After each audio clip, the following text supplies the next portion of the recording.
The ear burst into laughter when the night janitor quietly tried to warn that no badge, no uniform, just a mop in his hand. 10 minutes later, a black military helicopter shook the hospital roof, and every single doctor froze when the voice on the radio asked, "Where is Medic Zero?"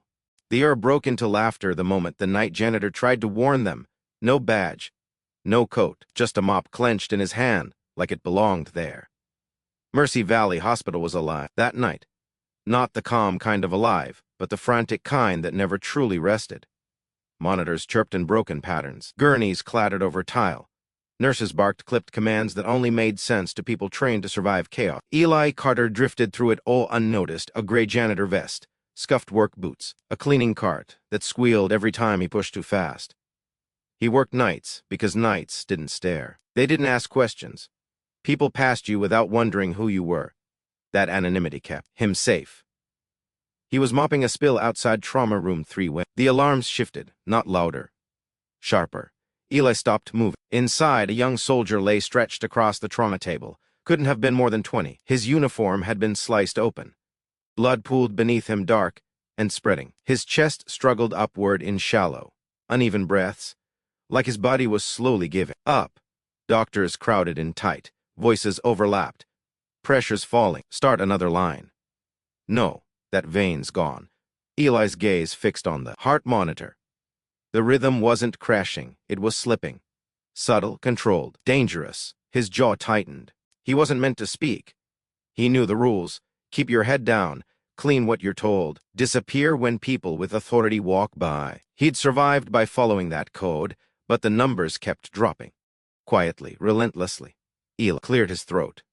"Doctor," he said, voice calm, stepping just inside the doorway, "you're about to lose him." Silence hit the room for half a second, then a laugh broke it, short, sharp, dismissive. A nurse glanced back and scoffed. A resident smirked, shaking his head. The chief surgeon didn't even bother turning. "Facilities doesn't belong in trauma," he snapped. "Step out." Now, Eli swallowed once. "The bleed isn't external," he said evenly. "It's subclavian. You need to clamp it immediately." That made heads turn. The surgeon faced him slowly, irritation flashing across his eyes. "And you learned that where?" he asked. Eli didn't answer. His attention never left the monitor. The line dipped again. "You have about 60 seconds, Eli said quietly. That's when the laughter changed. Not loud, cruel. Someone muttered, "Did the mop just diagnose a trauma patient?" Another voice whispered, "This is unreal." The surgeon's jaw hardened. "Security," he ordered, "remove him." 2 guards stepped in fast. Big. Professional. Used to dragging problems away. They grabbed Eli by the arms. He didn't fight. As they pulled him into the hallway, he twisted just enough to see the screen one last time. The line wavered. Eli spoke under his breath, not to them, not for permission. "You waited too long." The doors slammed shut. Inside Trauma Room 3, the alarm screamed in a brand new pitch. The doors of Trauma Room 3 slammed behind Eli. Inside, alarm screamed, but it wasn't just sound. It was panic, materializing in beeps and flashes. "Start compressions." A nurse shouted, "Charge the paddles." Another yelled. The soldier's chest barely rose. His lips were pale. Eli's eyes narrowed from the hallway. He could almost feel the rhythm faltering, flatline approaching. Shock. Nothing. Again, nothing. A bead of sweat traced the surgeon's temple. Hands shook on the paddles. Why isn't he responding? He muttered, "This can't be happening."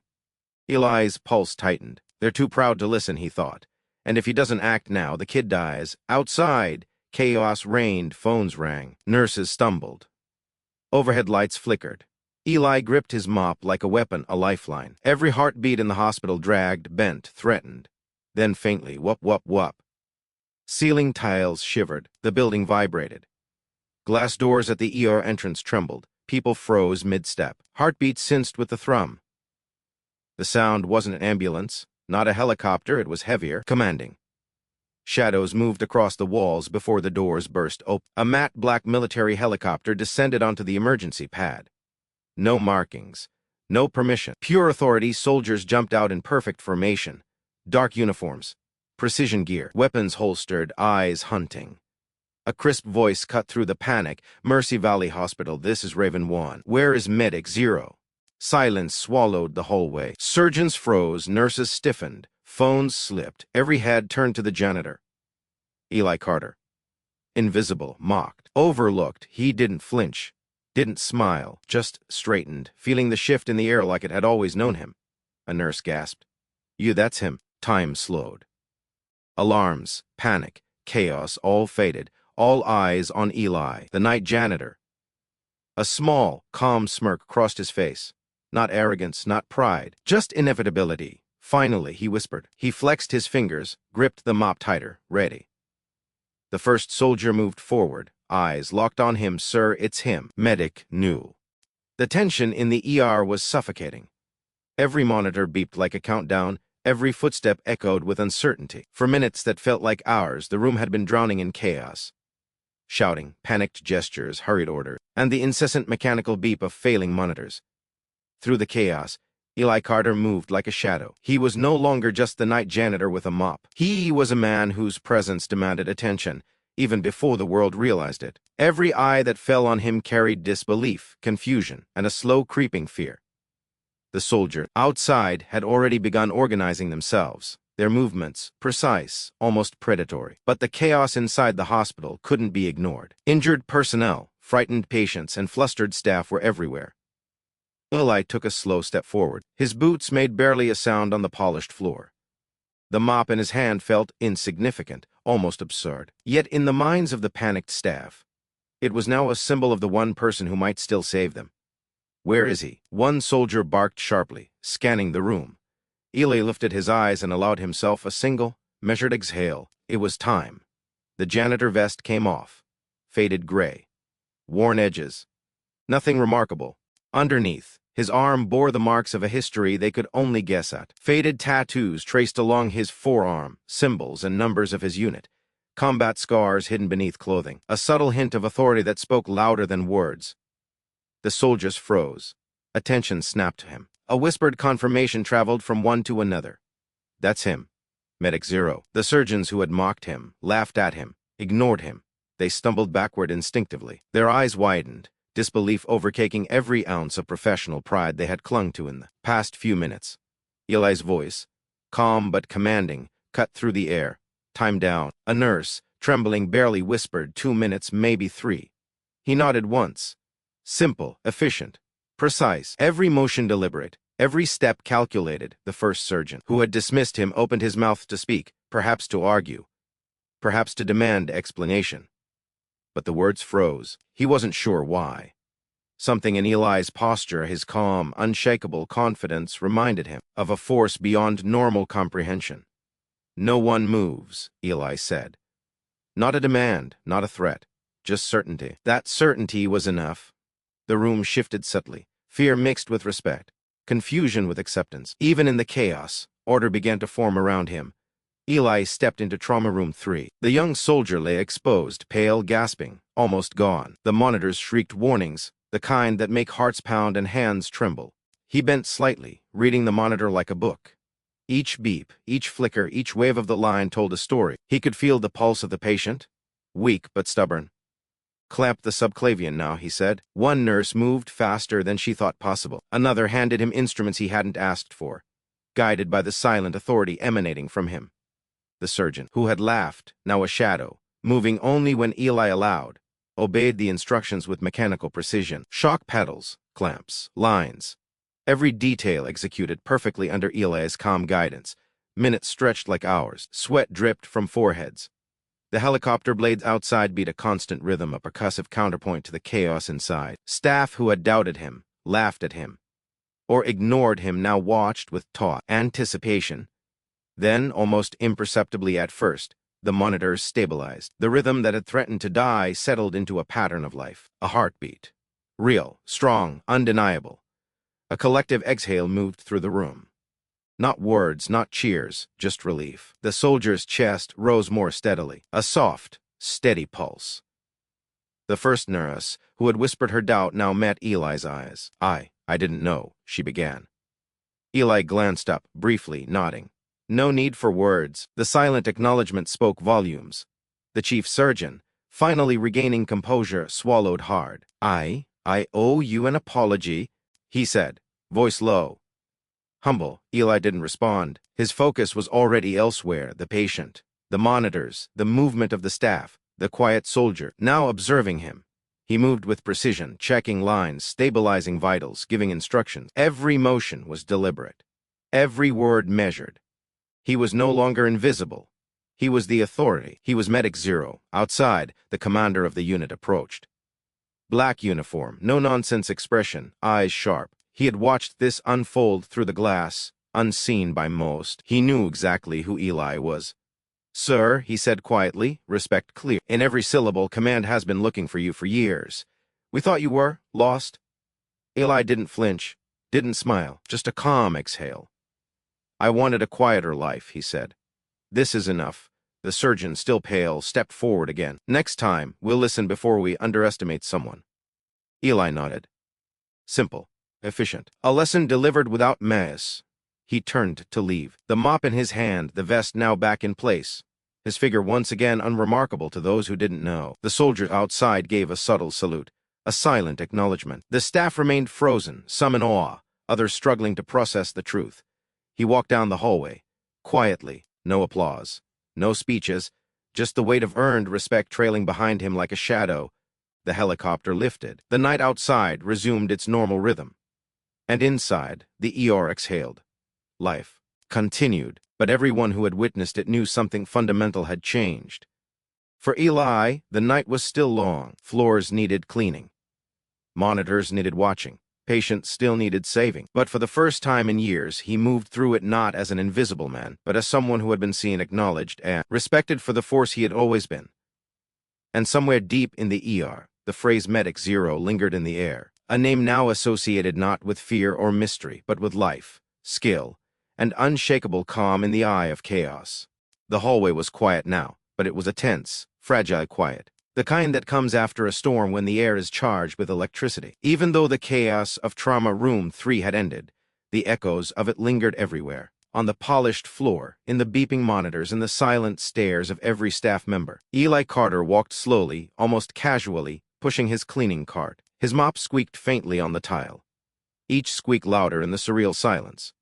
Every eye in the ER corridor followed him. He could feel their confusion, their awe, their disbelief. The same people who had laughed, who had mocked him, who had dismissed him as an invisible janitor now watched as the man they had underestimated commanded authority without a single word of arrogance. The soldiers from Raven 1 stood at attention, perfectly still, their eyes fixed on him, like predators observing their prey, though in this case, respect replaced threat. "Sir," the commander of the unit said quietly, approaching from the far end of the hallway, "we've been trying to locate you for years. We thought you were gone, missing in action, or retired permanently."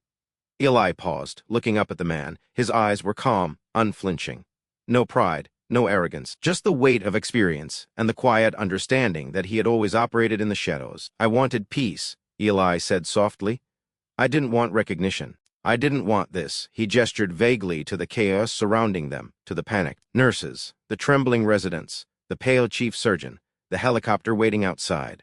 The commander nodded slowly. "Peace. You found it in the wrong place, perhaps.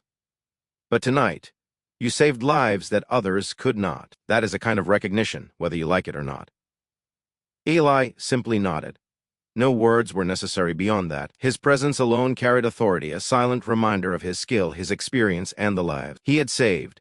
The chief surgeon stepped forward hesitantly, voice low and trembling. "Eli, I don't know what to say." Listen." Eli interrupted gently but firmly. "Just do better next time. Don't underestimate people based on their role, their uniform, or what they carry in their hands." It was a lesson delivered without malice, but with unshakable authority. The chief surgeon swallowed hard, understanding fully that this was not the time for ego, only reflection. Nurses, who had whispered behind Eli's back, now approached cautiously. One young nurse, her face streaked with tears, murmured, I didn't know.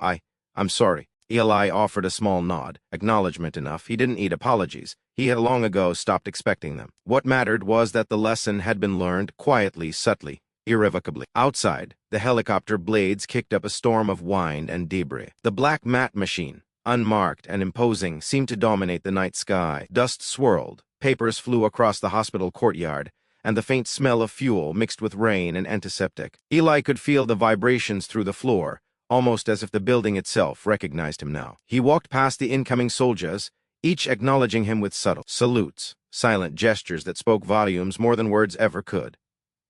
The lead commander spoke into his radio. "Medic Zero, your extraction point is ready. Let's move." Eli shook his head slightly. "No," he said quietly. "This is where I stay. My place is here." The commander looked at him in surprise. "You want to remain in the hospital?" Eli didn't answer. He just continued walking, pushing his cart, map in hand. The decision was final. He had saved lives tonight, demonstrated skill beyond imagination, and yet he chose to remain invisible to those who only saw roles, not people. As he moved through the hallway, Eli thought back over the past years, the missions that had taken him to the farthest corners of conflict zones. The friends he had lost, the medals he never wanted, the recognition he never sought, all of it had led to this moment. A quiet hero standing in the middle of chaos, finally acknowledged without the need for fanfare. They laughed at me. They ignored me. They mocked me. And yet, in the span of a single night, everything had changed, not because he wanted revenge, not because he sought glory, simply because he existed as he always had, capable, calm, unflinching, and invisible only to those who refused to see. He glanced at the soldiers preparing to depart. Their eyes met his briefly. A silent understanding passed between them. Eli Carter, the janitor, was more than any title could describe. He was Medic Zero.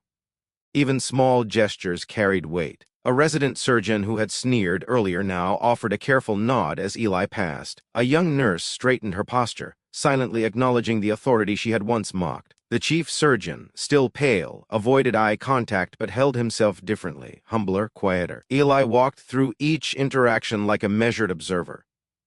He didn't demand acknowledgement. He merely existed in a space where respect was inevitable, earned, and silently recognized. Finally, Eli reached the end of the hallway. The chaos of the ER faded behind him. Alarms still beeped. Patients still cried. But for Eli, the storm had passed. He picked up his mop, adjusted the cart, and moved with quiet precision toward the service exit. Outside, the night air was cold. Rain had begun to fall lightly, misting the ground and making the world glisten under the hospital lee. JTS. The helicopter began its ascent. Its rotor stirred the air around him, whipping rain into small swirls. Soldiers saluted from the landing pad. Eli lifted a hand in acknowledgement, subtle, unassuming. He did not board. He did not demand recognition. He simply returned to his duties, a janitor who had saved lives beyond imagination. Every step echoed on the wet pavement. The night had been long. The hospital had survived, and somewhere in the quiet aftermath, the name Medic Zero lingered, in whispers, carried by those who had witnessed it. Some heroes don't wear uniforms. Some stories never make the headlines, but if you stick around, you'll witness the extraordinary. Hit subscribe, turn on notifications, and join us. The next untold story might just leave you speechless.